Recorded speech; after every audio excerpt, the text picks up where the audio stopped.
বিসমিল্লাহির রহমান বিসমিল্লাহ আওয়াজ আছে? চলো বেশি আওয়াজ বেজে উঠে।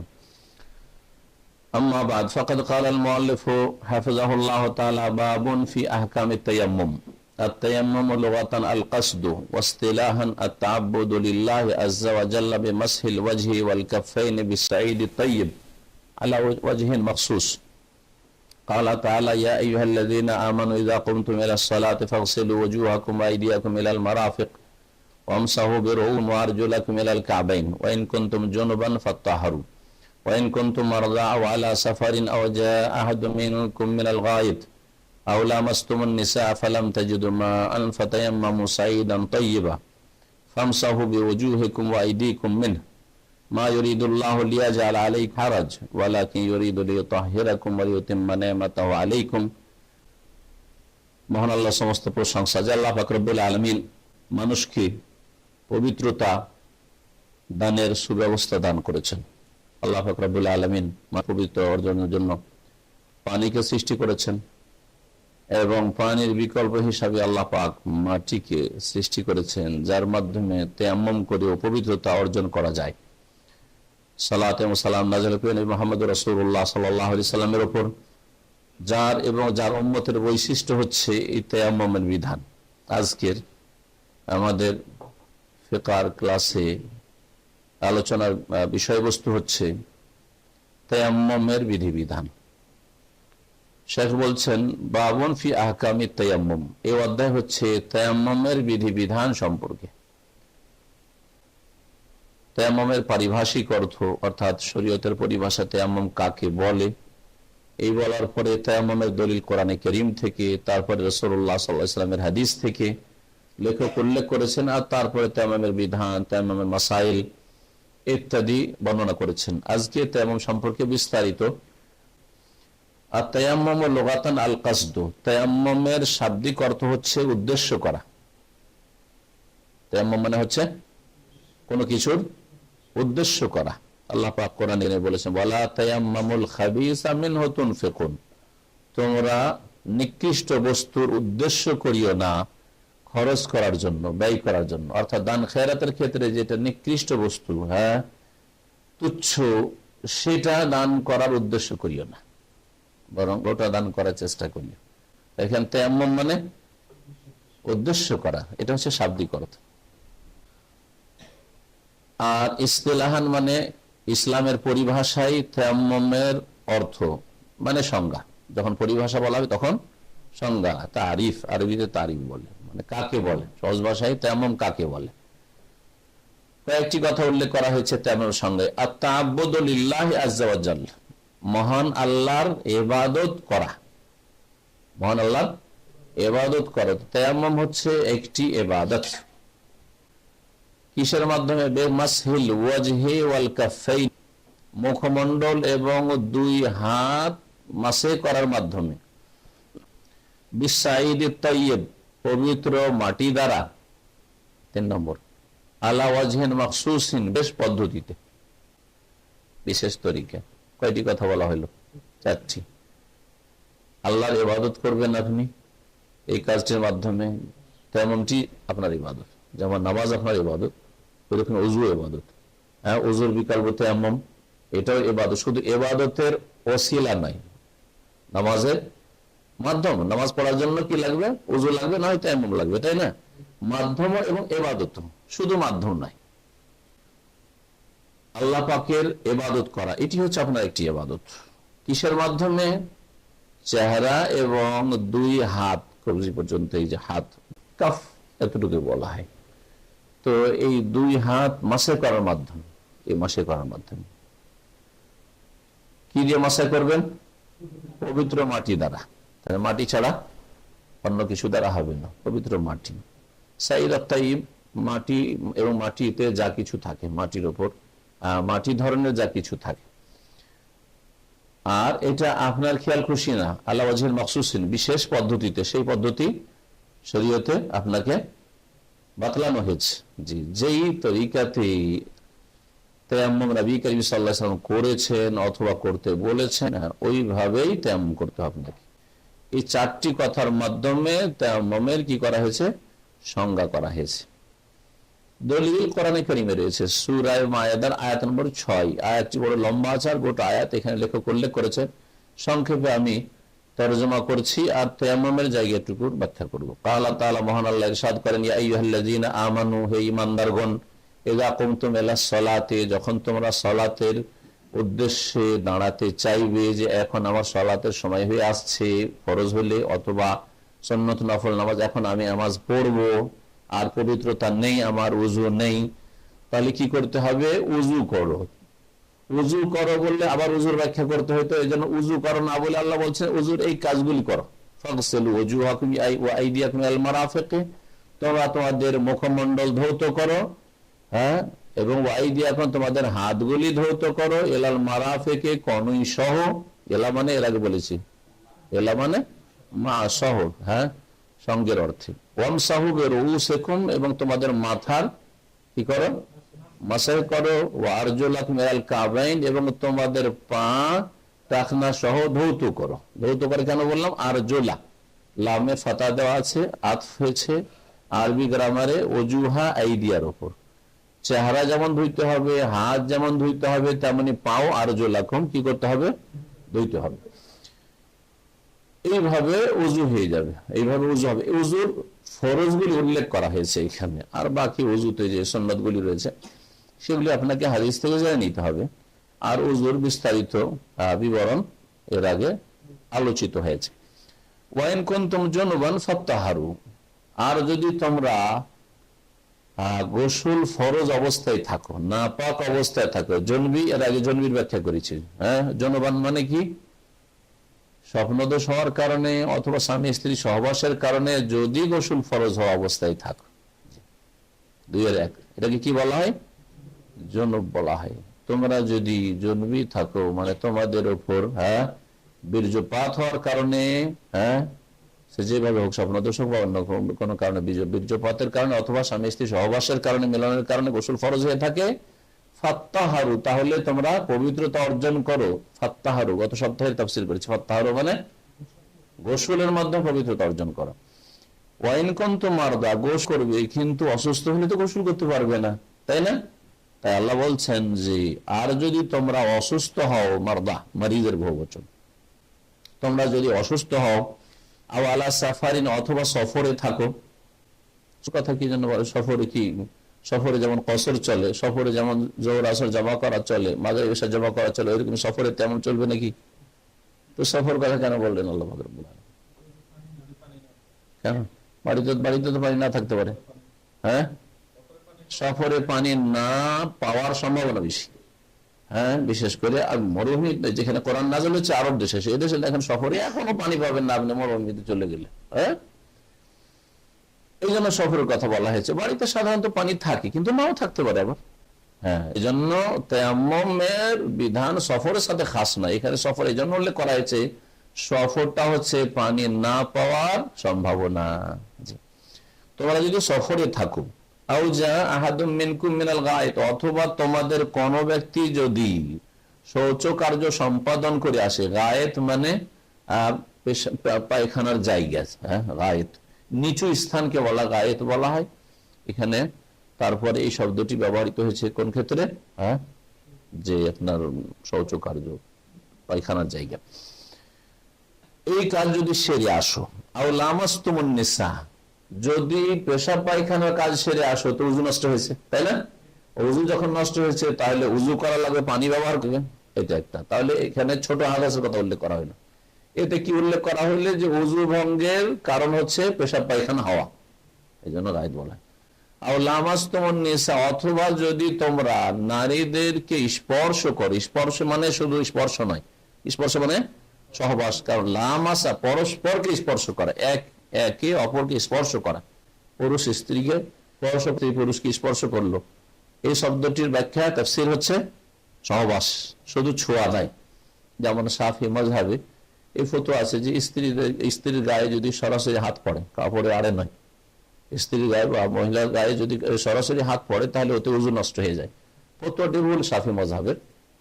অন্যান্য মাযহাবের ফুকাহারা উলামারা বলেছেন যে না, শুধু স্পর্শ হলে উযু নষ্ট হয় না, হ্যাঁ, তবে কামভাগ নিয়ে যদি হয়, আপনি আপনার স্ত্রীর গায়ে এমনি হাত দিয়েছেন, কিন্তু ওটা আপনার মধ্যে একটা কি এসছে, যৌন চাহিদা এসছে, কাম ভাব সৃষ্টি হয়েছে, তাহলে ওতে মজি বেরিয়ে যাওয়ার সম্ভাবনা।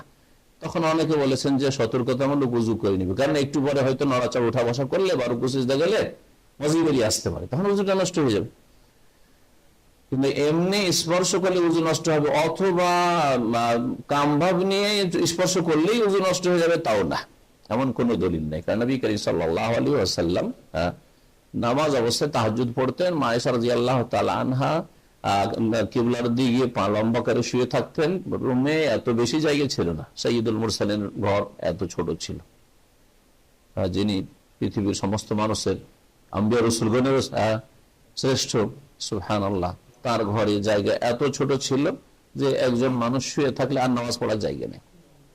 যার ফলে তাহাজ্জুদ পড়তেন তো অনেক লম্বা, ধরেন আধা ঘন্টা 1 ঘন্টা কেরাতি চলছে, তেলাওয়াতে চলছে, অতক্ষণ পা গুটিয়ে কি করে থাকবেন? আর আয়েশা রাদিয়াল্লাহু আনহা অত লম্বা নামাজ তাহাজ্জুদ পড়তে পারবেন না বা পড়বেন না, অথবা অনেক সময় নাপাক অবস্থায় থাকেন, তো পা লম্বা করে দিতেন। যখন সেজদার প্রয়োজন হতো নবী সাল্লাল্লাহু আলাইহি সাল্লামের, তখন হাত দিয়ে কি করতেন? স্পর্শ করতেন বা জ্ঞাত করতেন যে এখন আমি সিজদা করব। তাহলে স্পর্শ করতেন না করতেন না? তখন নামাজ অবস্থায়, শুধু উজু অবস্থায় না, নামাজ অবস্থায়, ঠিক না? তারপরে সিজদা করতেন, উজু তো নষ্ট হইতো না।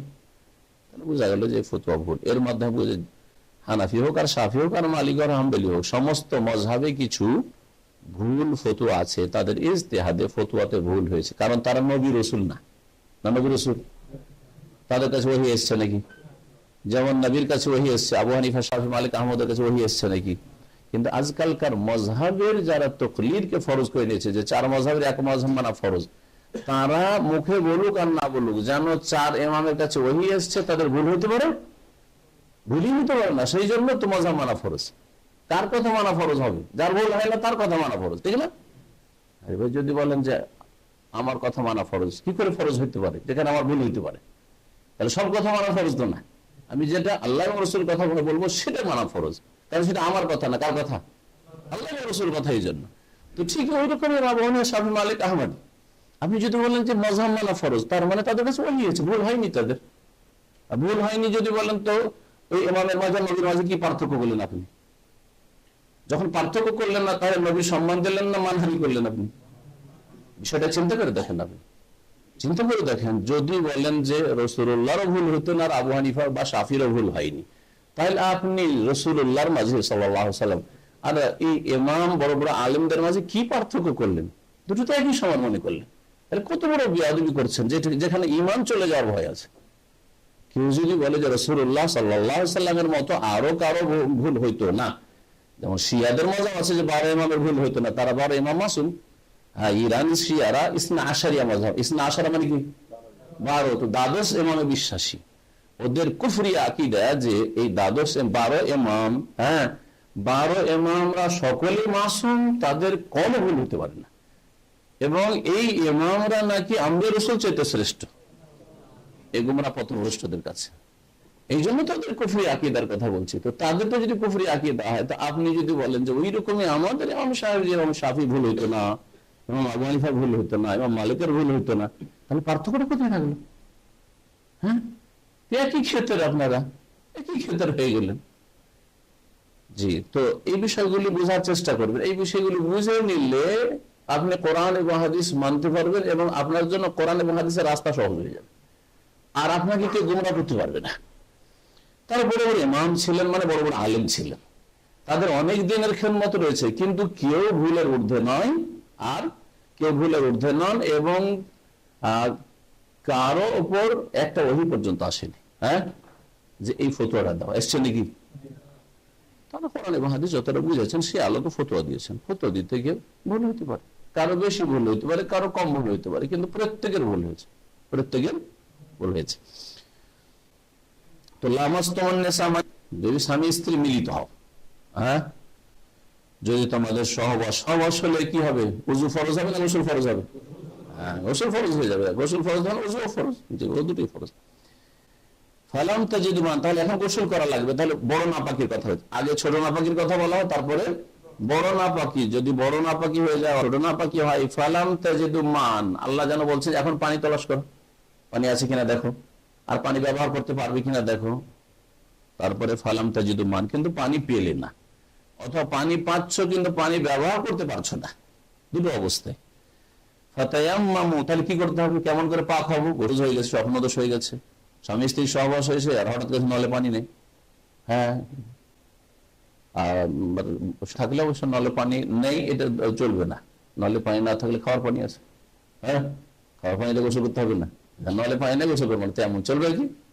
জমজমের পানি আছে, গোসল করার পানি নেই, জমজমের পানি বাড়িতে আছে, হ্যাঁ, তেমন চলবে নাকি?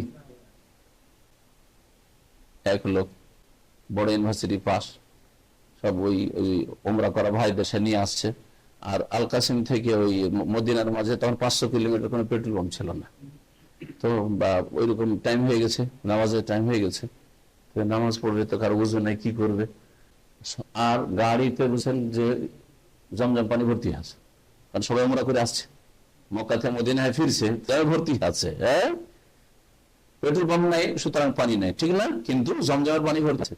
সবাইকে এমন করিয়ে নিয়ে নামাজ পড়াইলো, যে হালো হবে নামাজ? কখনো হবে না, কারণ কোনখানে আছে যে জমজম পানি দিয়ে গুজু করতে হবে না, জমজম পানিতে গোসল করতে হবে না, সব করতে হবে, বরং সেটা তো আরো ভালো পানি, হ্যাঁ, পবিত্রতা অর্জনের জন্য। এইরকম আছে, বাথরুমে গেল, বাথরুমে পানি ট্রেন নাই, হ্যাঁ, তেমন করে নামাজ পড়ে দিল, অথচ ওখানে ইয়ে আছে, বাকাল আছে, ওখান থেকে পানি করতে পারে, চলবে নাকি? পানি কিনা বুঝতে পারে, পানি কিনা খেতে পারছেন আপনি, হ্যাঁ, আবার পিপাসা দূর করতে পারছেন, আর আপনার নাপাকি দূর করে নামাজ পড়বেন না আপনি? দুটো বোতল কিনলে হইলো, একটা বড় বোতল একটু কিনলে হইলো।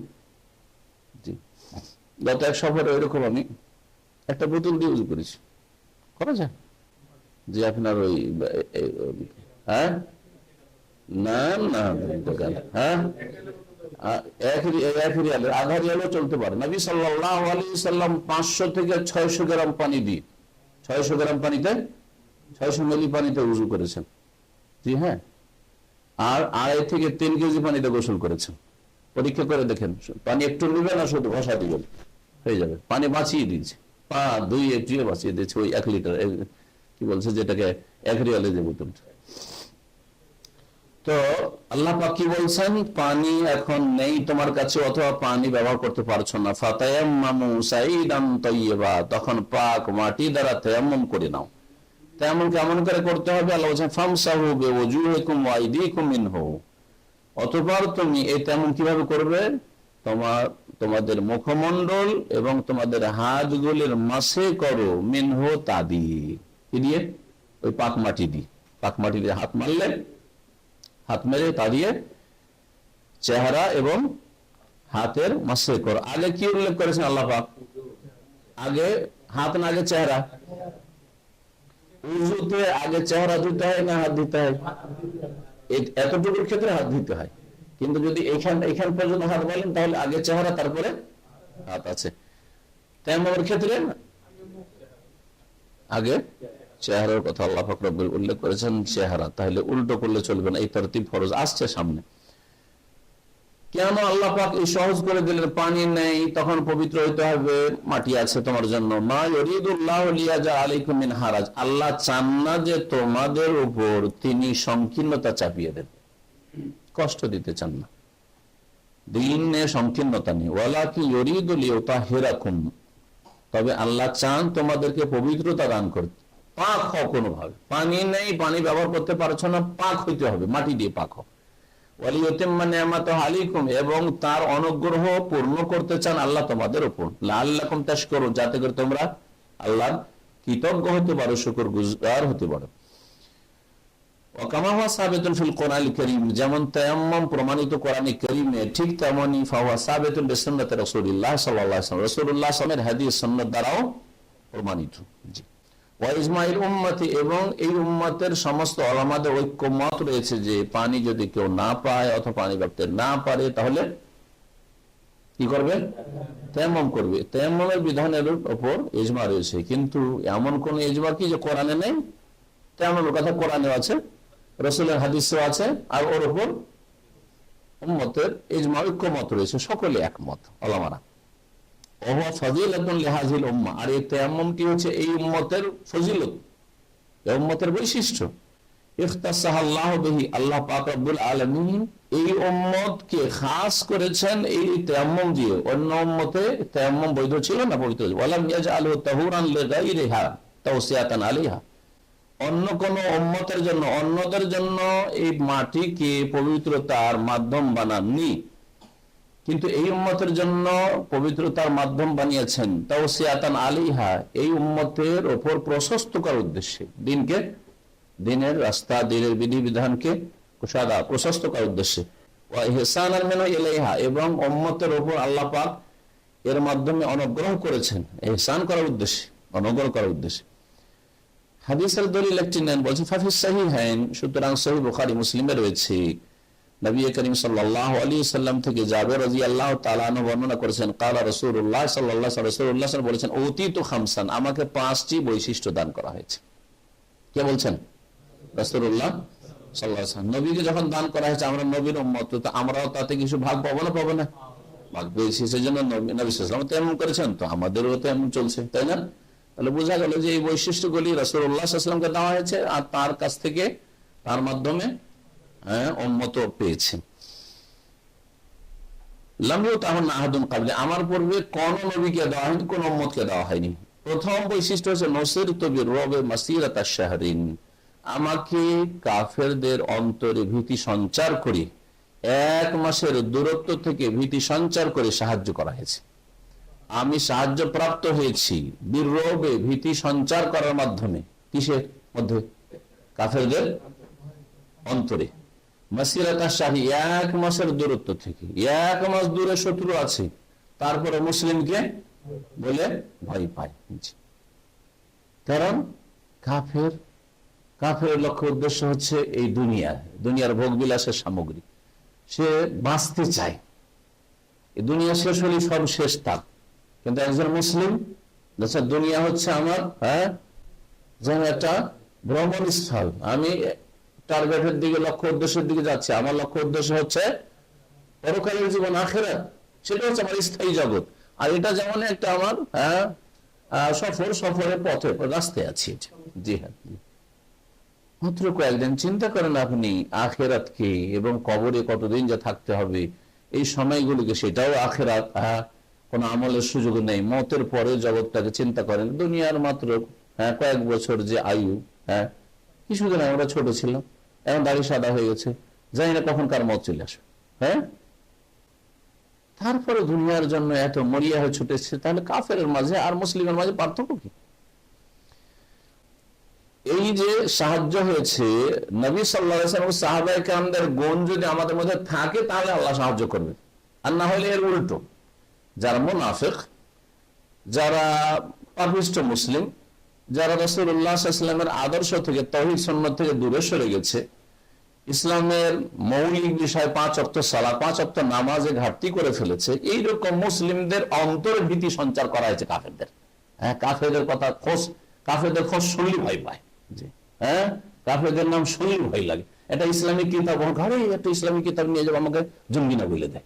আর একটা ইসলামিক সিডি নিয়ে যাওয়ার বক্তব্য যদি থাকে আমার কাছে, তো আমাকে জঙ্গি না বলে দেয়। দাঁড়িয়ে থাকবো, আমি ফেঁসে না যাই। কেন? উল্টো করে হয়ে গেছে। বলছেন আমাকে দেওয়া হয়েছে যে কাফের 1 মাসের দূরত্ব আছে, তারপরে ভয় করবে আমাদেরকে, আর আমরা উল্টো ভয় করছি, কারণ আমরা দিন থেকে সরে গেছি। মুসলিম জাতি আল্লাহর দিন থেকে অনেক দূরে সরে গেছে।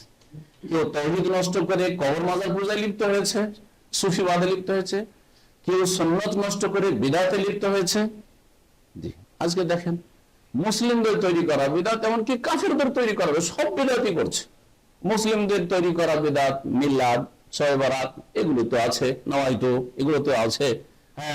আর 40 আর এইসব মৃত্যুর সাথে সম্পর্কিত যেসব খাবার দাবার ইত্যাদি, এগুলো তো আছে। আর তারপরে এই যে 25শে ডিসেম্বরের কাফেরদের কুফরিয়া শিরকিয়া বিদআত, তাতে মুসলিমরা শরীক, বড়দিনে তারা উৎসব করছে, অভিনন্দন জানাচ্ছে কাফেরকে। তারপরে হ্যাপি নিউ ইয়ার, নতুন বছর ইংরেজি শুরু হবে, ইহুদি নাসারাদের কাফেরদের বছর শুরু হবে, তাতেও অভিনন্দন জানাচ্ছে, অভিনন্দন দিচ্ছে। তাহলে কাফেরদের বিদআত মুসলিমদের ঘরে চলে এসেছে, আর নিজেদের গুমরাহি গুলো নিজের ঘরে আছে। তো এই যদি মুসলিম জাতির অবস্থা হয়, তাহলে আল্লাহ কেন এইরকম পাপিষ্ট মুসলিমদের অন্তরে কাফেরদের ভীতি সঞ্চার করবেন না? এটাই তো তাদের প্রাপ্য, এটাই তো তাদের শাস্তি।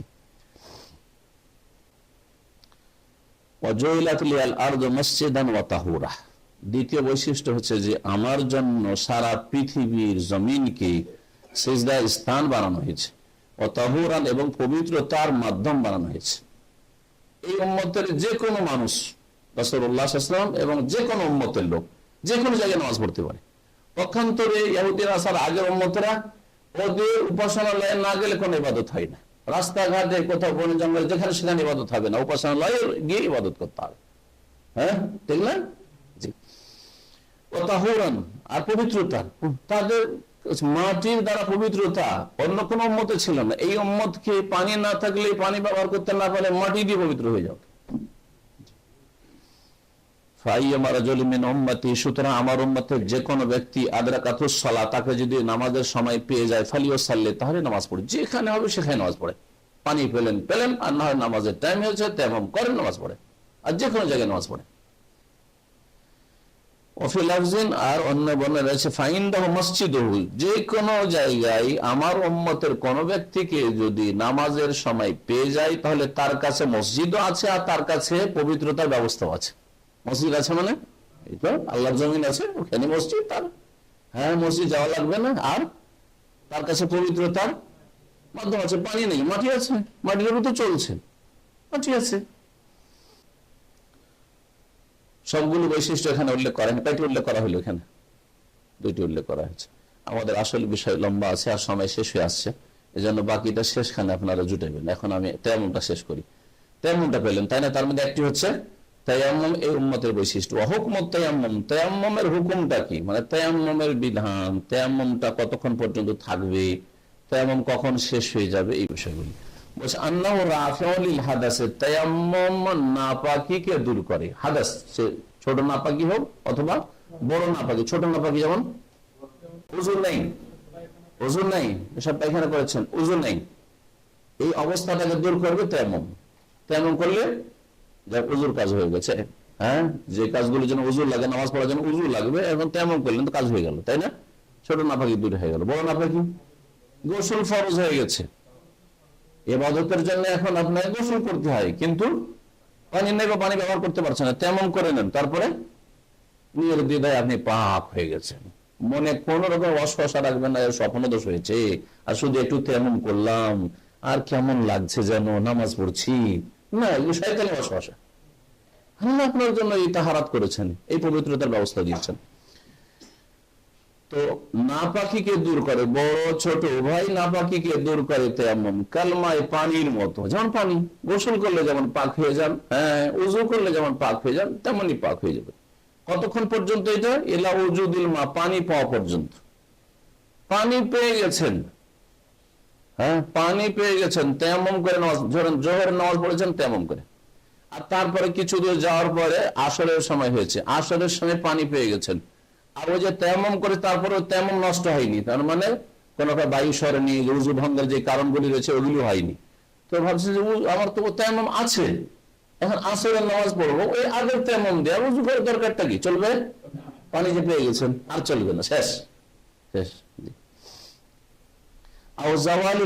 পানি পাওয়া পর্যন্ত অথবা ওজোর শেষ হওয়া পর্যন্ত। ওজোর শেষ হওয়া, যেমন একটা লোক অসুস্থ আছে, অসুস্থ থাকার কারণে তায়াম্মুম করেছে, আর হঠাৎ করে অসুস্থ তা দূর হয়ে গেছে, সুস্থ হয়ে গেছে, এখন উযু করলে কোনো আর ক্ষয়ক্ষতি নেই। ডাক্তার বলেছিল যে আপনি অমুক জায়গাতে যে ঘা হয়েছে পানি ঠাকাবেন না, বা আপনি উযু করতে পারবেন না, এতে গোসল করতে পারবেন না, তায়াম্মুম করে আপনি নামাজ পড়েছেন, আর তারপর ডাক্তার কাছে গেছেন, উদাহরণ বুঝো, ডাক্তারে যাওয়ার পর আলহামদুলিল্লাহ শরীর এখন সুস্থ, আপনার এখন আর উযু করলে বা গোসল করলে অসুবিধা নেই। তারপরে যদি উযু গোসলের প্রয়োজন হয় তখন আর চলবে না, আবার কি করতে হবে? এখন উযু করতে হবে, এখন উযু করতে, আর গোসল ফরজ হলে গোসল করতে হবে।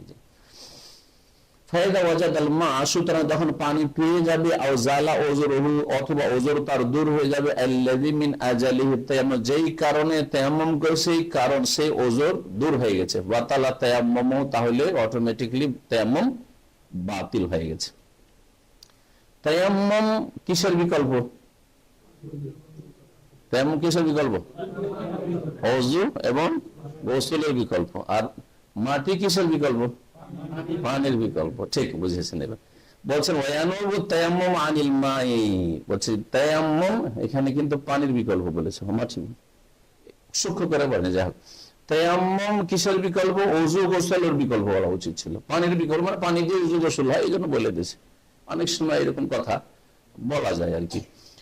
তায়াম্মুমটা হচ্ছে ওযু গোসলের বিকল্প বা পানির বিকল্প তিনটি অবস্থায়। কয় অবস্থায়? মানে তিন ক্ষেত্রে তায়াম্মুম করলে ওযুর কাজ হয়ে যাবে বা গোসলের কাজ হয়ে যায়, এটা বলতে চাইছি। ফি আহওয়ালিন, কয়েকটি অবস্থায়, সেগুলি হচ্ছে অর্থাৎ তিনটি অবস্থা। আউয়াল, প্রথম অবস্থায়, এযা ওদেমাল মাও, যখন পানি না পাওয়া যাবে, পানি না পাওয়া যাবে। আদাম আইন দাল মান, আদামা মানে হচ্ছে না হওয়া। দামামে একটা মহল্লা নাম হচ্ছে আদামা। কেন জানেন রহস্য? আজকে থেকে 80, 90, 100 বছর আগে যখন দামাম শহর গড়ে ওঠে, প্রথম মহল্লা বা শাহিউদ্দাওয়াসের, এটা হচ্ছে ফার্স্ট মহল্লা। তারপরে ওইখানে বাজার হাট লাগতো, ওই শিকড়ের জায়গাটা হাট লাগে, এখনো হাট লাগছে, দেখছে না, শুক্রবার এটা হাটের জায়গা। আর এই দিকে দ্বিতীয় মহল্লা যেটা হলো ওইটা আদামা, তারপরে আদামানা শুরু হচ্ছে আদামা। এত অভাব ছিল, আর্থিক অভাব, খাদ্যের অভাব, আর যে মানুষ খেতে পেত না, হ্যাঁ, অনাহারে কত যে কষ্ট করতো, বাড়িতে কিছুই নেই। তো এর না থাকাতে আরবিতে কি বলে? আদামা। ওই জন্য মহল্লার নাম কি পড়েছিল? ফকিরদের মহল্লা, তো আদামা, ওইখান থেকে আদামা। যেটা রহস্য, আল্লাহ কি না করতে পারে। জি হ্যাঁ, জি। অত ইজ্জু মান তাশা, অত যুল্লু মান তাশা, তুতিল মুলকা মান তাশা, ওয়া তানজিউল মুলকা মিম্মান তাশা। কাউকে আল্লাহ রাজত্ব দিচ্ছেন, কারো কাছে রাজত্ব কেড়ে নিচ্ছেন। এগা ওদেমাল মাও, যখন পানি না থাকবে, ফালাম ইয়াকুন ফি মাহাল্লিহি ওয়ালা বিকুরবিহি উরফান, সুতরাং যেই জায়গায় ওই ব্যক্তি আছে, যে ব্যক্তির প্রয়োজন তাহার পবিত্রতা, তার জায়গাতে অথবা তার আশেপাশে কাছে, উরফান মানে দেশাচার, কোনটাকে কাছে বলে কোনটা দূরে বলে ওখানকার অবস্থা হিসেবে দেখতে হবে। কাছে আর দূরে, ধরেন আপনার কাছে গাড়ি নেই, পায়ে হাঁটার লোক আপনি, তাহলে কাছে আর দূরের বিষয়টা অন্যরকম হবে। আর আপনার কাছে গাড়ি আছে, একটা লোকের কাছে গাড়ি আছে, আর সে উজুর জন্য পানি তলাশ করছে বা গোসলের জন্য পানি তলাশ করছে, জানতে পারলো যে খোবারে তো পানি নেই কিন্তু দামানো আছে, তো তার জন্য দূরে নাকি কোন ব্যাপার নাই, ঠিক না? কিন্তু যদি পায়ে হাঁটা লোক হয় মরুভূমিতে, কতটা দূর, আর 1-1 কিলোমিটার যাবে, মানে 2 কিলোমিটার 3 কিলোমিটার পানি তলাশ করতে যাবে নাকি উজু করার জন্য? না, কখনো না, তাই না? তো ওই জন্য বলছে উরফান মানে সেখানকার দেশাচার, সেখানকার অবস্থা, সেখানকার যাতায়াত ব্যবস্থা ইত্যাদি, ওইটা আপনাকে খেয়াল রাখতে হবে যে আমার কাছে আশেপাশে পানি আছে কি নেই, আমি যে অবস্থায় আছি। তো বলছেন যে যেই জায়গায় সেই ব্যক্তি আছে সেই জায়গায় তো পানি নেই, আর তার আশেপাশেও পানি নেই। যখন পানি নেই তাহলে কি করবে? তায়াম্মুম করবে। লিকাউলিহি তাআলা, কারণ মহান আল্লাহ বলেছেন ফালাম তাজিদু মান, পানি যদি না পাও, না পাওয়ার কথাটি স্পষ্ট ক্লিয়ার রয়েছে কোরআন। ফাতায়াম্মামু, তখন তায়াম্মুম করো। ওয়াসাওয়ান আদামু ফিল হাদরি, এই পানি না থাক তার কাছে বাড়িতে, বাড়িতে শহরে আছে বা গ্রামে আছে আর পানি নেই, গোটা গ্রামে পানি নেই, এক গ্রাম থেকে আর গ্রাম যাবেন উজু করে, উজুর পানির জন্য না। অথবা সফরে, যদিও সফরে বেশি এরকম অবস্থা হয়, কিন্তু বাড়িতেও যদি দেখা যায় যে আশেপাশে কোথাও পানি নেই তাহলে তেমন চলবে। তলাশ করলো কিন্তু পেল না। মদিনা ইউনিভার্সিটিতে একবার ফজরের নামাজ পড়ার জন্য উঠেছি, গোটা বিল্ডিং এ পানি নেই, 5 তলা বিল্ডিং, হোস্টেলে পানি নেই।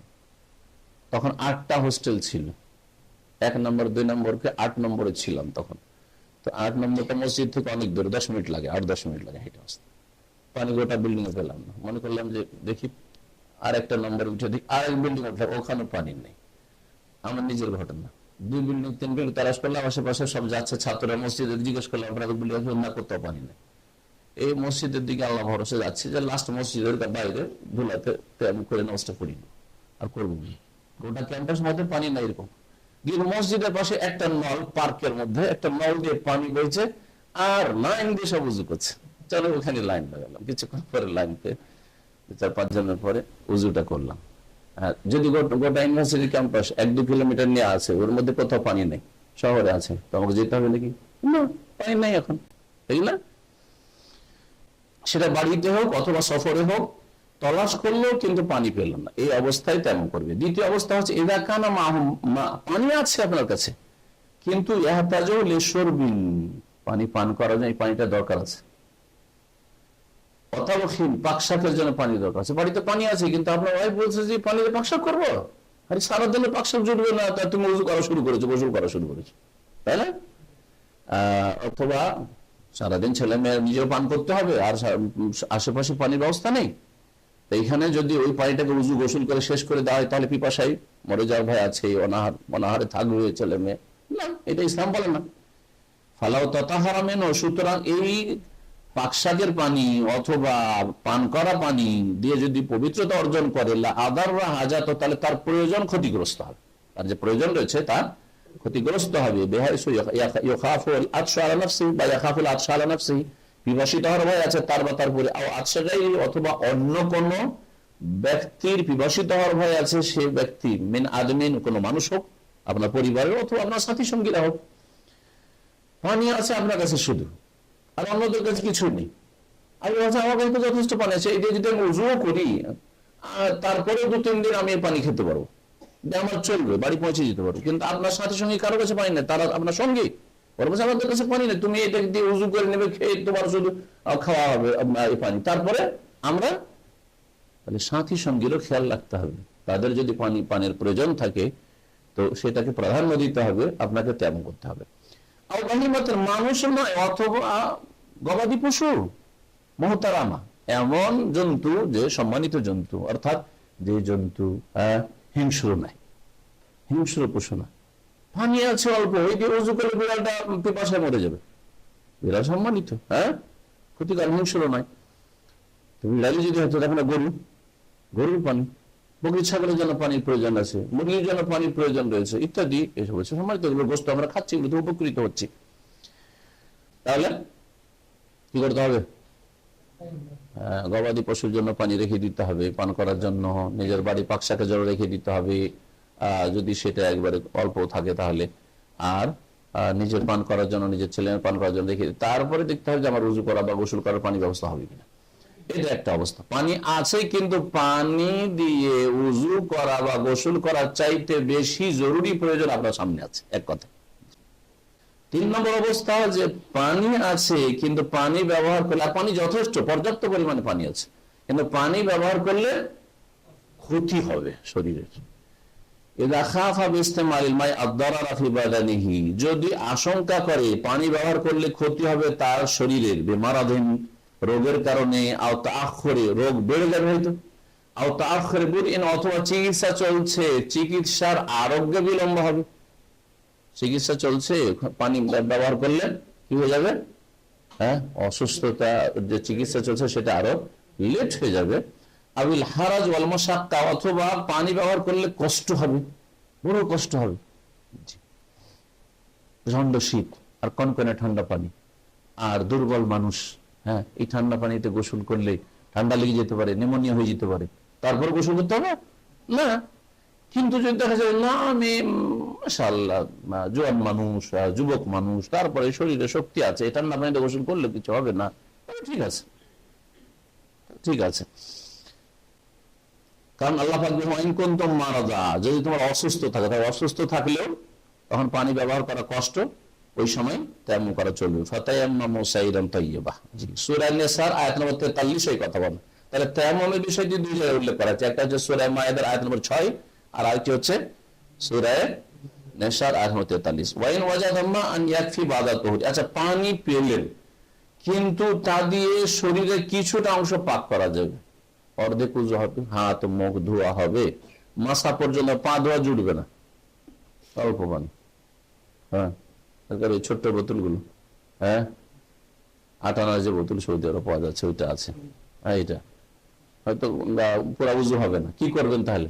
থাক এটা পান করার জন্য রেখে দিবা, এটা থাক, এখন তেমন করিনি নাকি না, যতদূর ধোয়া যাবে ধুয়ে নেন, আর বাকিটা যে বাকি থাকলো তার জন্য তেমন করেন। এটা হচ্ছে অধিক সতর্কতা, কারণ আল্লাহ পাক বলছেন যে যথাসাধ্য আল্লাহকে ভয় করো। হ্যাঁ, যতটা পারছো ততটা, আপনি এতটা ধুতে পারছেন, এতটা অঙ্গে পানি পৌঁছাতে পারছেন, সুতরাং পানি পৌঁছাবেন। বলছেন ওয়াইন ওয়াজাদা মাআন, যদি পানি পাই ইয়াকফি বাদা তোহরি, কিছু অংশের পবিত্রতার জন্য যথেষ্ট। ইস্তামালা ফিমা ইউমকিনুহু, যতটা সম্ভব ব্যবহার করবে মিন আযাই, তার অঙ্গে, আও বাদানি, অথবা শরীরে, ওয়া তায়াম্মামা আনিল বাকি, আর যেটা অবশিষ্ট থেকে যাবে অঙ্গ ধোয়া, সেটার জন্য কি করে নেবে, তায়াম্মাম করে নেবে। আল্লাযী কাসারা আনহুল মা, যেখানে পানি গিয়ে কম পড়ে গেছে, কম হয়ে গেছে। লিকাউলিহি তাআলা, কারণ মহান আল্লাহ সূরা তাগাবুনের আয়াত নম্বর 16 তে ইরশাদ করেছেন ফাত্তাকুল্লাহা মাস্তাতাতুম, তোমরা আল্লাহকে ভয় করো যথাসাধ্য, যতটা তোমাদের ক্ষমতা আছে আল্লাহকে ভয় করো। তো আপনার ক্ষমতা আছে যে হাত মুখ ধুইতে পারবো, এই পর্যন্ত ধুইতে পারবো, হ্যাঁ, তো ধুইবেন। তায়াম্মুমের মধ্যে ফরজ কয়টি বা তায়াম্মুমের রুকুন কয়টি? বলছেন তিনটি হচ্ছে তায়াম্মুমের ফরজ। এক হচ্ছে মাসহুল ওয়াজহ, চেহারা মুখমণ্ডলে মাসে করা। দুই নম্বর হচ্ছে মাসহুল ইয়াদাইন ইলাল কুআইন, হ্যাঁ, দুই হাত মাসে করা, এই এটাকে বলা হয় কবজি পর্যন্ত, এই যে জোড় আছে এটাকে কু বলা হয়, এই পর্যন্ত। তিন নম্বর ফরজ হচ্ছে আত-তারতিব ওয়াল মাওয়ালাতু, পরস্পরতা এবং পর্যায়ক্রম, হ্যাঁ, সিরিয়াল তারতিব, অর্থাৎ আগে আল্লাহ বলেছে চেহারা, চেহারা আগে, এটা একটা ফরজ। আর একটা হচ্ছে যে এই দুটো অঙ্গ যে কি করতে হবে, মাসে করতে হবে, চেহারাতে হাত ফেরাতে হবে, আর হাতে হাত ফিরে, দুটোতে যেন বেশি ব্যবধান না থাকে দুটোর মাসেতে। চেহারাখানে হাত ফিরিয়ে নেওয়ার পরে 2-4-5 মিনিট এদিকে সেদিকে অন্য কাজে লেগে গেল, তারপরে তোমার হাত ফেরাচ্ছে না হাতে, এটা যেন না হয়। মাওয়ালা, পরস্পরতা, বাইনা মাসহিল ওয়াজহি ওয়াল ইয়াদাইন, চেহারা এবং দুই হাতের মাসের মাঝে যেন পরস্পরতা থাকে এবং পর্যায়ক্রম বজায় থাকে। মাসআলা, মাসআলা হচ্ছে মা ইউতায়াম্মামু আলাইহি, কিসের উপর তেমন করবে? চলবে তেমন, যে ধুলা পড়ে থাকে তো চলবে না, এর উপরে ধুলো পড়ে আছে, হ্যাঁ, এমন গর্দা ধুলো আছে যে মোটামুটি হাতে কিছুটা তো উঠছে, হবে না? কিন্তু এর চাইতে ভালো মাটি পেলে তখন করবো, কিন্তু আমি দেখছি যে এইটা আমার কানা মামা, এর চাইতে ভালো জায়গার কথা হলে সব শুকনো জায়গা, একবারে মাটি নাই কোথাও, হ্যাঁ, চলবে। তা বলছে ভালো করে শুনে নেন কোনখানে চলবে। প্রথমত মা ইউতায়াম্মামু ইয়ানকাসিমু ইলা কিসমাইনি, যেই জায়গাগুলির উপর তায়াম্মুম করা হবে সেটা দুই ভাগে বিভক্ত। একটা হচ্ছে মা কানা মিন জিনসিল আরদ, যেটা জমিনের অন্তর্ভুক্ত, জমিন যেটাকে বলা হয়, আরদ মানে জমিন, ভূমি, ভূমি যেটাকে বলা হয়, মিন তুরাবিন, সেটা মাটি, ধুলো হোক, ঢেলা হোক, আও রামালিন, অথবা বালি হোক, আও হাজারিন, অথবা পাথর হোক, পাথরটা যে পাহাড়ের পাথর, মক্কা এলাকায় যদি আর তাইফ এলাকায় থাকেন, কোথায় মাটি খুঁজবেন, কোথায় বালি খুঁজবেন, ঠিক না? বালিও পাবেন না খুঁজে। আও সাখরিন, হ্যাঁ, হাজার ছোট পাথর, অথবা সাখর বড় বড় পাথর, হ্যাঁ জি, অথবা অন্য কিছু হোক কিন্তু মাটি, সেটার নাম কি? মাটি। কোন কোন এলাকায় লাল মাটি শুধু আছে, সাদা মাটি আছে, জি, যাই হোক না কেন, যে কোনো কিছু হোক না কেন, ফায়াসিহু তায়াম্মুম আলাইহি মুতলাকান, এই সব বস্তুগুলির উপর তায়াম্মুম করা সহি শুদ্ধ। ধুলোতে তায়াম্মুম করতে পারবেন, হ্যাঁ, ঢেলাতে পারবেন, বালিতে পারবেন, পাথরে পারবেন, ছোট পাথর হোক বড় পাথর, সব পাথরে পারবেন, জি, কারণ এটাই হচ্ছে জমিন, এর নাম হচ্ছে জমিন। পাথরি এলাকার পাথরটাই জমিন, পাহাড়ি এলাকার পাহাড়টাই জমিন। তোমরা পাক পবিত্র মাটি দ্বারা তেমন করো। সাঈদ শাব্দিক অর্থ মাটি বলছি আমরা এমনি বোঝানোর জন্য, কিন্তু সাঈদ কুল্লু মা কানা আলা ওয়াজহিল আরদ, ভূপৃষ্ঠে যা আছে তার নাম হচ্ছে, প্রাকৃতিক ভাবে ভূপৃষ্ঠে যা আছে তার নাম হচ্ছে সাঈদ। জমিনের উপর যা আছে, সেটা বেলের মাটি হোক, দোআঁশ মাটি হোক, এঁটেল মাটি হোক, আর পাহাড়ি এলাকা হোক, যা কিছু হোক না কেন, জি, সেটা হচ্ছে সাঈদ। ওয়াকানা সাল্লাল্লাহু আলাইহি ওয়া আসহাবু, নবী করিম সাল্লাল্লাহু আলাইহি ওয়াসাল্লাম এবং তার সাহাবায়ে কেরামগণ ইযা আদরাকাতহুমুস সালাতু, তাদেরকে যখন নামাজের ওয়াক্ত পেয়ে যেত, তায়াম্মামু আলাল আরদি আল্লাতী ইউসাল্লুনা আলাইহা, যেই জমিনের উপর নামাজ পড়তেন, সালাত আদায় করতেন, সেই জমিনের উপরই তায়াম্মুম করতেন। সেই জমি তায়াম্মামু আলাল আরদি আল্লাতী ইউসাল্লুনা আলাইহা, যেই জমিনের উপর নামাজ পড়তেন ওই জমিনের উপর কি করতেন? তায়াম্মুম করতেন। তুরাবান, সেটা মাটি হোক আর বাইরে অন্য কিছু। পাহাড়ি এলাকাতে আছেন, পাহাড়ের উপরে ওইখানে নামাজ পড়ছেন, আর ওই পাহাড়ের উপরে পাথরের উপরেই তায়াম্মুম করছেন। এমন নয় যে তায়াম্মুমের জন্য ধুলো খুঁজে নিয়ে আসি, হ্যাঁ ঢিলা খুঁজে নিয়ে আসি। যেমন ভারত বাংলাদেশের মানুষরা কি করে, ঢেলা আগে থেকে হাসপাতাল গেলেও ঢেলা নিয়ে যায়, বাড়ি থেকে ঢেলা বহে নিয়ে আসে। কি কাজের জন্য? দুটো কাজের জন্য। একটা শুধু তায়াম্মুম শুধু না, তায়াম্মুমের জন্য আর কুলুপ ধরার জন্য। কুলুপ ধরার জন্য নাকি ও ঢিলা বহে নিয়ে আসে। আরে হজও আসে তো বাংলাদেশ থেকে ঢিলা বহে নিয়ে আসে ব্যাগে করে। হ্যাঁ, চিল্লাতে যাই তো ও ঢিলা বহে নিয়ে আসে। জি, এগুলো বিদআত, আসলে এগুলো বিদআত, গোনামি এগুলো। আল্লাহর জমিনে যেখানে যেমন জমিন পাবেন সেখানে আপনার যখন তায়াম্মুমের প্রয়োজন তায়াম্মুম, আর যখন কুলুকের প্রয়োজন কুলুক। আর কুলুকের প্রয়োজন কখন? যখন পানি না থাকবে। পানি না থাকবে তখন কুলুকের প্রয়োজন। আর পানি পচে না তারপরে ঢিলা কুলুক, হ্যাঁ ডবল ডবল, এর একটিও সহি হাদিস নেই, একটিও সহি হাদিস নেই যে দুটো কাজ করতে হবে। ওয়ালাম ইয়াকুনু ইয়াহমিলুনা মা'হুম, আর মজার কথা শুনে শেখ বলছেন যে তারা সাহাবায়ে কেরামরা নিজের সাথে ধুলো বা ধুলা মাটি বই নিয়ে বেড়াইতেন না। যে তাবুক যাচ্ছি তো মদিনা থেকে মাটি নিয়ে চলে যায়, মক্কা যাচ্ছি উমরা করতে, মক্কায় তো মাটি পাবো না, তো মদিনার আশেপাশে মাটি পাবো, এখান থেকে বয়ে নিয়ে যাই, এরকম কখনো করেননি, কখনো করেননি। এটা হলো একটা যার উপর তায়াম্মুম করা হবে। দ্বিতীয় হচ্ছে এমন কিছুর উপর তায়াম্মুম চলবে যা মাটির বা জমিনের অন্তর্ভুক্ত নাই। জমিনের অন্তর, সেটাকে জমিন বলা যায় না। কাল ফার্শ, যেমন বিছানা, এটা বিছানা, বুঝা গেছে? এটা হচ্ছে কি বিছানা, এটা জমিন। হ্যাঁ, এগুলো মার্বেল, ঠিক না? এটা জমিন না, এটা কিন্তু মার্বেল। হাজি, মানুষ মার্বেল বসিয়েছে। আল্লাহ রাব্বুল সৃষ্টিগত যদি এরকম হইতো পাথর, সেটা বলতেন যে হ্যাঁ এটা হচ্ছে ভূপৃষ্ঠ, কিন্তু এটা ভূপৃষ্ঠ না, এটা মার্বেল। জি, পাথর, কোথাও পাথর বিছানো আছে, কোথাও কার্পেট বিছানো আছে, কোথাও আর কিছু বিছানো আছে, এগুলি ওয়াল আখশাব, এইরকমই কোথাও কাঠ বিছানো আছে, পোর্টেবল, দেখছেন কাঠ বিছানো, কাঠ বিছানো আছে কোন জায়গায়। ওয়াল হাদিদ, কোন লোহা, লোহা বিছানো আছে। অন্য হবে গালে এইরকম যদি হয়, আপনি যেখানে আছেন সেখানে লোহা ছাড়া আর কিছুই নেই, সব লোহা। আপনার নিচে যা দেখছেন, হ্যাঁ, বা সামনে যা দেখছেন, ডানে বামে সব লোহা, অথবা সব লাকড়ি, কাঠ, তক্তা, হ্যাঁ, অথবা দেখছেন যে সব কার্পেট বিছানা। এইরকম যদি হয় তো কি করবেন? ফায়ুশতারাতু আন ইয়াকুনা আলাইহি গুবার, তখন একটা শর্ত আছে তায়াম্মুম শুদ্ধ হওয়ার জন্য, সেটা হচ্ছে যে সেই বিছানার ওপর অথবা সেই কাঠগুলি তক্তার ওপর অথবা সেই লোহাগুলির ওপর, হ্যাঁ, কি থাকতে হবে? ধুলো থাকতে হবে, গোবার মানে গর্দা থাকতে হবে, ধুলো কিছু আছে। তাহলে এগুলোতে যদি ধুলো থাকে, এটা পরিষ্কার আছে, চলবে না এর উপর। কিন্তু এতে ধুলো আছে, অনেক সময় টেবিলে দেখা যায় ধুলো আছে, টেবিলে ধুলো পড়ে আছে, চেয়ারে ধুলো পড়ে আছে, করেন সিফাতুত তায়াম্মুম। তায়াম্মুমের তরিকা কি? তায়াম্মুমের বর্ণনা, তায়াম্মুমের নিয়ম। আইয়াযরিবা তুরাবা বিয়াদিহি, মাটিতে মারবে, মাটিতে মানে ভূপৃষ্ঠ, এক কথায়, তাই না? মাটিতে মারবে, অথবা যেমন বললো দ্বিতীয়টা, যে যেখানে ধুলো পড়ে আছে, রেলে সফর করেছে, আমাদের এরকম পড়েছে, রেলে লম্বা সফর করছি ট্রেনে, এখন ট্রেন থেকে নামতেও পারছি না, তাহলে কি করবো? তেমন করবো না, করবো না? তো দেখো যেগুলো যে লোকজন হাঁটছে, হ্যাঁ, সিটের উপরে হয়তো ধুলো টুলো পড়ে নাই, কারণ লোকজন বসছে, ধুলো উঠে গেছে, কিন্তু নিচে ওরা ধুলো পড়ে আছে, নিচে মেরে নিলাম আর তারপর তেমন করে নিলাম, চলবে না? চলবে না? হ্যাঁ, ওটা ট্রেন। জি হ্যাঁ, এটা বাসে, বাসে সফর করছে, বাস থামছে না, নামাজের টাইম চলে যাচ্ছে, বাসের নিচে দেখেন যে ধুলো, অনেক ধুলো পড়ে আছে, ধুলো গর্দা পড়ে আছে, হ্যাঁ, জি হ্যাঁ, হাত মারেন, তেমন করেন। জি, তেমন তরিকা, দুই হাত মারবে মাটিতে, সুম্মা ইয়ামসাহু ওয়াজহাহু, তারপরে চেহারাতে মাসাহ করবে, সুম্মা ইয়ামসাহু কাফাইহি, তারপরে দুই হাত মাসাহ করবে, দুই হাতে মাসাহ করবে। তাহলে একবার মারতে হবে, আর কি করতে হবে?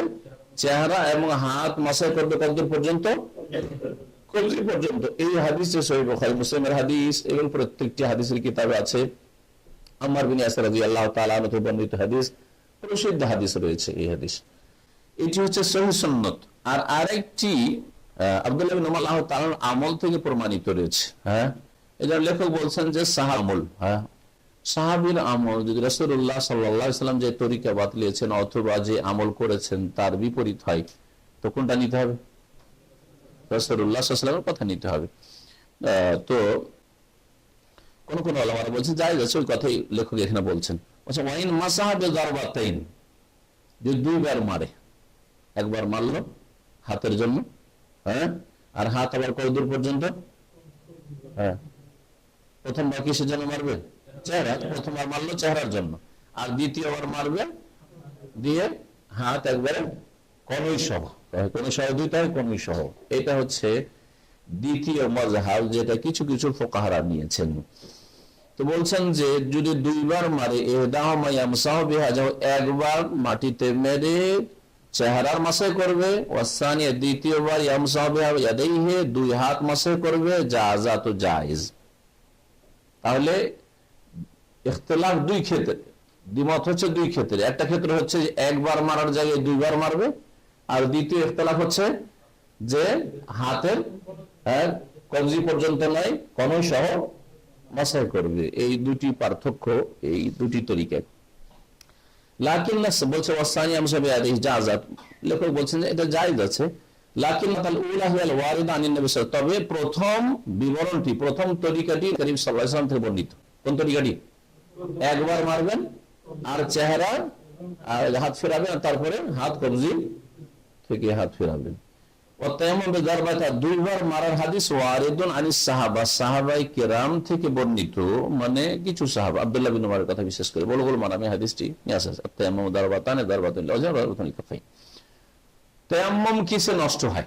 তায়াম্মুম ভঙ্গকারী বিষয়। ওযু যাতে নষ্ট হয় তাতে তায়াম্মুম নষ্ট হয়, আর অতিরিক্ত নষ্ট হয়। ওয়ায়াবতুল তায়াম্মুম বাতিল কিসে? প্রথমত ইযা কানা আন হাদাসিন আসগার, মানে ওযু ছিল না, ওযুর বিকল্প হিসেবে তায়াম্মুম করেছেন, তো কি বেমুবতালাতিল ওযু, ওযু যে কারণে নষ্ট হয় সেই কারণগুলিতে কি নষ্ট হয়ে যাবে? তায়াম্মুম নষ্ট হয়ে যাবে, যদি ছোট নাপাকি হয়।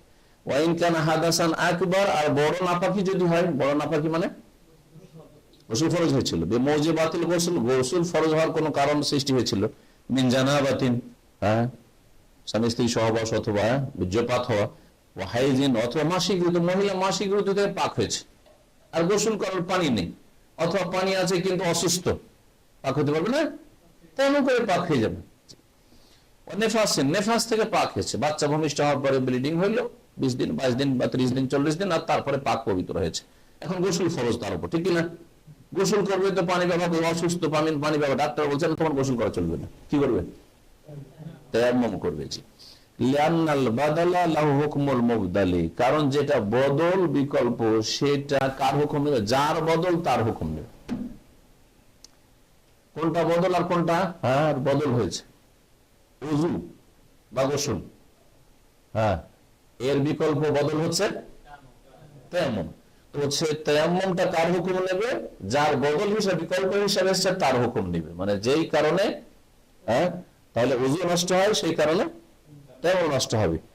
আর গোসলের ক্ষেত্রে, গোসল যখন যখন গোসল ফরজ হয়, গোসল একবার গোসল ফরজ ছিল, গোসল ফরজ থাকার পরে তায়াম্মুম করলেন, শরীয়তে ওযুর কারণে তায়াম্মুম করলেন, আর তায়াম্মুম করার পরে আবার গোসল ফরজ হয়ে গেল, তখন আবার গোসল করতে পারলে গোসল করতে হবে, না হলে তায়াম্মুম করতে। জি, এটা 2 নম্বর। ওয়ায়াবতুল তায়াম্মুম আইদার বিওজুদিল মা, আর একটি কারণে তায়াম্মুম বাতিল হবে, সেটা পানি পেলেই কি হয়ে যাবে? তায়াম্মুম বাতিল হয়ে যাবে। ইন কানা তায়াম্মুম লিআদামিহি, তায়াম্মুম যদি করে থাকে পানি না পাওয়ার কারণে, পানি পায়নি সেজন্য তায়াম্মুম করেছে, তাহলে পানি পেলে তায়াম্মুম শেষ, আপনার তায়াম্মুম নষ্ট হয়ে গেছে। কিন্তু আর একটা লোক অসুস্থ থাকার কারণে তায়াম্মুম করেছে, আর বাড়িতে পানি সবসময় দেখছে, পানি দেখলে কি তায়াম্মুম নষ্ট হয়ে যাবে নাকি? না, ওই পানি না পাওয়ার কারণে তো সে তায়াম্মুম করেনি, সুতরাং পানি দেখুক আর পানিতে ডুবে থাকুক, পানি ব্যবহার করতে পারছে না সেই জন্য সে তায়াম্মুম করেছে। ওয়াবিজাওয়ালিল উযরি, আর ওযর দূর হয়ে গেলে, আল্লাযী মিন আজালিহি শরীয়ত, যে কারণে তার জন্য শরীয়তে তায়াম্মুম বিধান দেওয়া হয়েছে, মিন মারাজিন, অসুস্থতা, ওয়া নাহবি বা ইত্যাদি, অসুস্থতা বা অন্য কোনো কারণে যদি তেমন করে থাকে যেটা ওজোর ছিল, তাহলে তেমন কখন নষ্ট হবে? যখন তার ওজোর দূরীভূত হবে, ওজোর শেষ হয়ে যাবে। জি, যেমন বললাম যে অসুস্থ ছিল, অসুস্থ অবস্থায় তেমন করেছে, আর তারপরে চিকিৎসক বললো বা নিজের উপলব্ধি করতে পারছে যে এখন আমি ওযু করলে আমার কোনো ক্ষয়ক্ষতি নেই, তাহলে তখন তেমন বাতিল হয়ে তখনই নষ্ট হয়ে যাবে, তখনই নষ্ট হবে যখন দেখছে আমি এখন পারবো ওযু করতে। জি, তখন তেমন নষ্ট হয়ে যাবে। ওমান আদিমাল মা ওয়াসাইদাত, আর একটি মাসআলা, পানিও নেই আর মাটিও নেই, পানিও নেই আর মাটি নেই, এটা হইতে পারে কি পারে না? হতে পারে।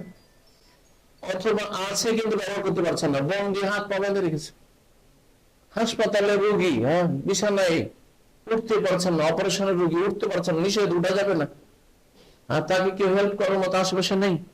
যদি থাকে কলিং বেল আছে, ডেকে নেবে, তাহলে সিস্টারকে ডেকে করতে পারবে, কিন্তু এরকম যদি ব্যবস্থা না থাকে, হ্যাঁ হইতে পারে। শরীয়তের মশলা সর্বস্তরের লোকের জন্য এবং সকল অবস্থার জন্য। তো বলছেন যে যেই ব্যক্তি পানিও পাচ্ছে না, ওয়াসাইদাত, আর মাটিও পাচ্ছে না, আর ওয়াসালা ইলা হালিন, অথবা এমন অবস্থায় পৌঁছেছে যে লা ইয়াস্তাতি মাহু লামসাল বাশারাতি বিমাইন, যে অবস্থায় শরীরে পানি স্পর্শ করাতে পারছে না, ওয়ালা তোর আর মাটিও ঠেকাতে পারছে না, হাত পা বাঁধা আছে, পানি সামনে আছে কিন্তু হাত বাড়াইতে পারছে না, নড়তেও পারছেন না, চড়তেও পারছেন না, হ্যাঁ এইরকম পরিস্থিতি। ফাইনাল ইউসাল্লি, তাহলে নামাজ মাফ। যেমন আমাদের দেশের অধিকাংশ শেষ অবস্থায় যারা মৃত্যুর পূর্ব মুহূর্তে, এরা হ্যাঁ উযু করতে পারতো না, তেমন করতে পারছে না, সেই জন্য নামাজ পড়ে, এতদিন নামাজ পড়েনি, কি কাফারা হবে? তাহলে বিদাতি মোল্লাদের তো একটা বেটার চান্স যে এখন একটা ইনকাম সোর্স লাগা, কাফারা কত? তো তোমার বাপের নামাজ ছুটেছে, বলছে যে 1 মাস নামাজ পড়ে, 1 মাসে 5 দিন, 3 5 15, 150 অক্ত, 150 অক্ত 1,000 টাকা ফাইন, 1,000 টাকা তোমার জরিমানা দিল, জরিমানা লাগিয়ে দিল, হ্যাঁ কাফারা। নামাজের কোনো কাফারা নেই। সারা পৃথিবীর জমিন যদি কোনো রাজা দিয়ে দেয়, আর রাজা বলে যে আমি নামাজ পড়বো না, আমার রাজত্ব দিয়ে দিলাম, তবু আল্লাহ মাফ করবে না। 2-4 টাকার 1,000 টাকার কাফারা দাও তো দূরের কথা। বোঝা গেছে কি যায়নি? জি হ্যাঁ। সুতরাং এগুলো বিদাত, এ নামাজের কাফারা বিদাত। জি, এটা ইনকাম সোর্স বিদাত মোল্লাদের।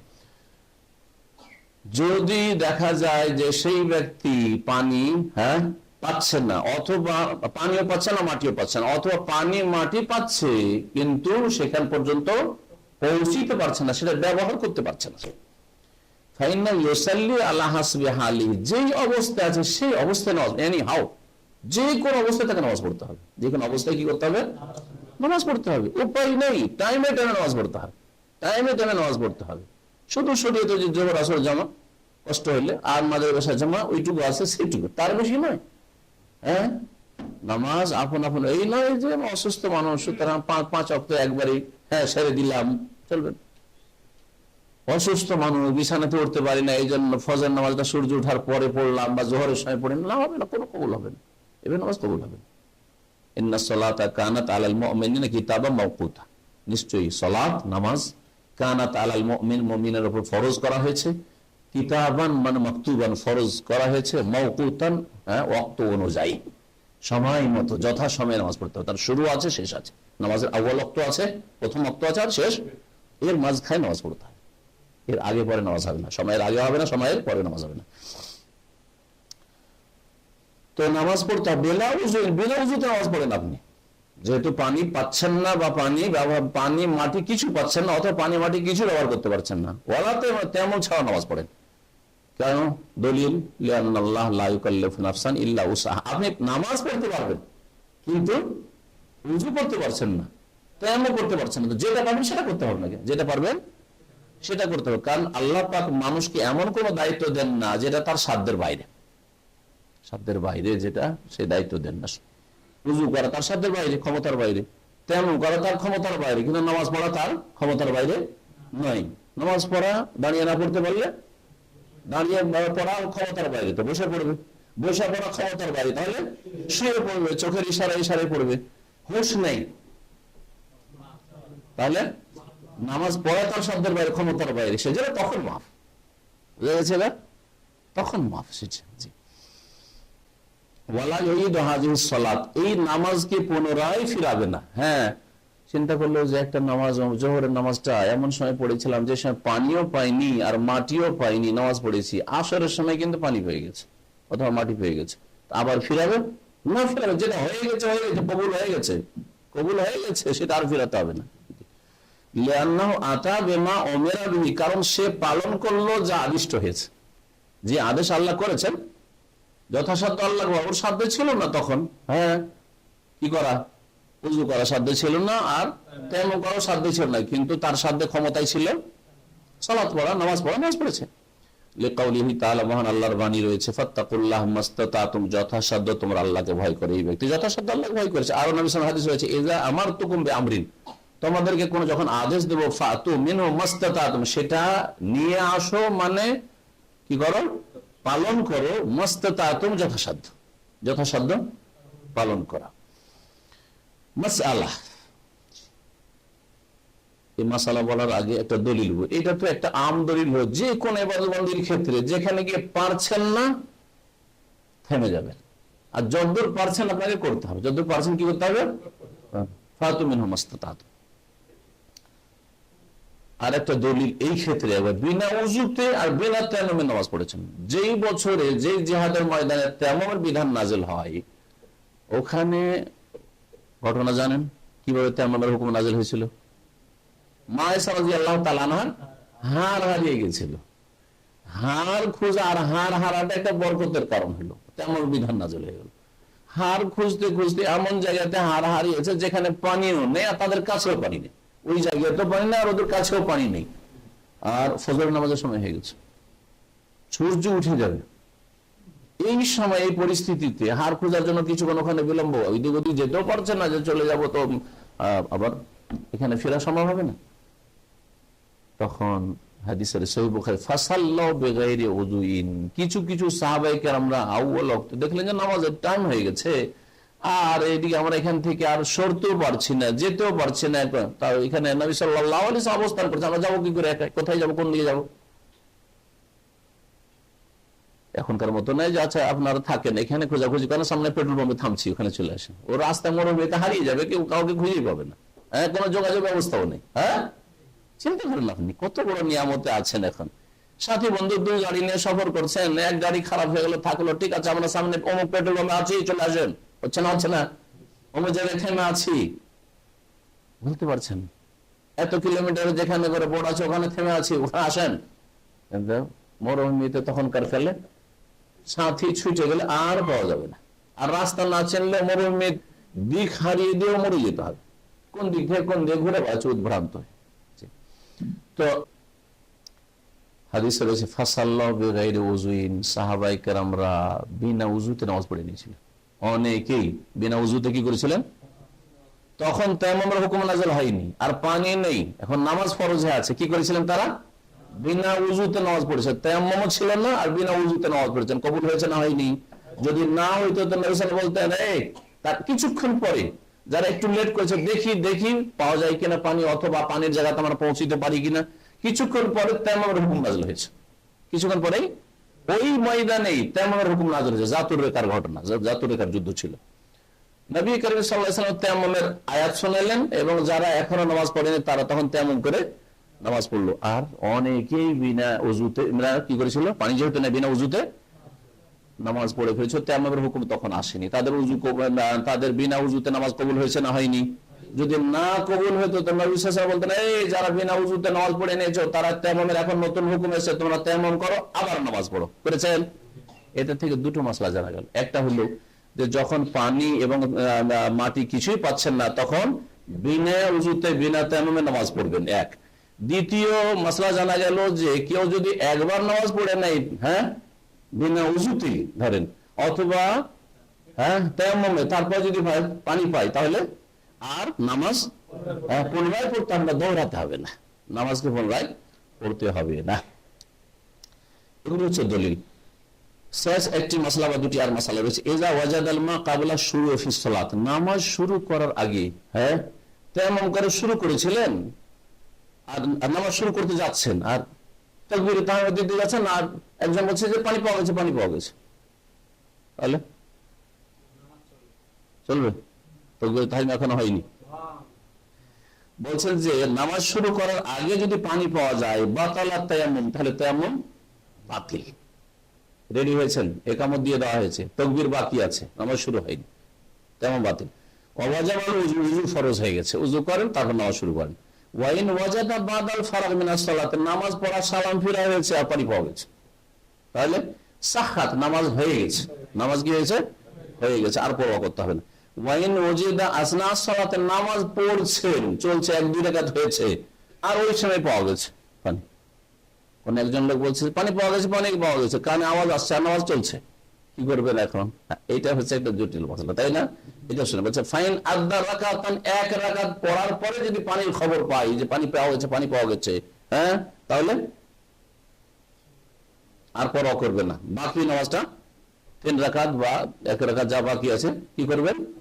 আদায় করে পুরা করে নেবেন। দেখা যায় না তাকবীরে তাহরিমা দিয়ে নামাজটা শুরু হয়েছে, এখন রুকুতে আছে, 1 রাকাত হয়নি, অর্ধেক রাকাত হয়েছে, ওয়াইল্লা ইস্তাহ, তাহলে পুনরায় শুরু করবেন। তাহলে নামাজটাকে ভঙ্গ করে দেন, ভঙ্গ করে দিয়ে উযু করেন, উযু করে তারপর পুনরায় নামাজ শুরু করেন। মাসআলা, শেষ মাসআলা হচ্ছে ওয়াস্তাহিবু লিমান জান্না আও আলামা ওজুদাল মা তাখিরাস সালাতি ইলা ওজুদিল মা, যদি কোন ব্যক্তির ধারণা হয় পানি পাচ্ছে না, হ্যাঁ, পানি পাচ্ছেন না, কিন্তু ধারণা যে এখানে পানি না পেলেও মোটামুটি আধা ঘন্টার মধ্যে বা 1 ঘন্টার মধ্যে পানি পেয়ে যাও। জোহরের অক্ত শুরু হয়েছে 12:30, ধরেন দামামের কথা বলছি, তাই না?